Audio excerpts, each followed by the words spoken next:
Congratulations গাই, মোদিজির 100 million ইনস্টাগ্রামে followers হয়ে গেছে। কংগ্রাচুলেশন।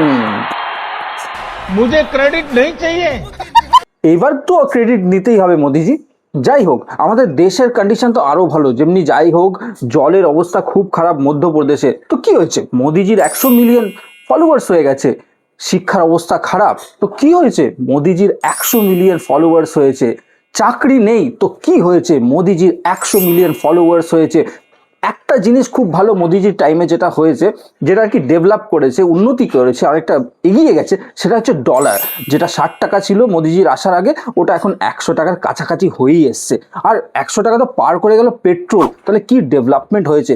যাই হোক, 100 টাকা পেট্রোলে আপনারা কিনছেন, কিন্তু অন্যদিকে ভুটান, আমাদের পাশের দেশ, ওখানে ইন্ডিয়ার থেকে পেট্রোল কিনছে, আর ওদের দেশে ওটা 60 টাকায় বিক্রি হচ্ছে। আর এই ডেটাটা ভুল নয়, চাইলে আপনারা চেক করতে পারেন। 60 টাকায় ওরা বিক্রি করছে তেল নিজেদের দেশে, কিনছে আমাদের দেশ থেকে। আর আমাদের সরকার আমাদেরকে 100 টাকারও বেশি, 105 টাকা, কোথাও কোথাও 106 টাকা বা 7 টাকায় বিক্রি হচ্ছে আমাদের এখানে পেট্রোল। আর ভুটানে মাত্র 60 রুপিস। তাহলে ভাবুন কি হচ্ছে দেশের অবস্থা। কিন্তু মোদিজির 100 মিলিয়ন, হ্যাঁ, मेरी कोई पढ़ाई वढ़ाई नहीं हुई है दोस्तों।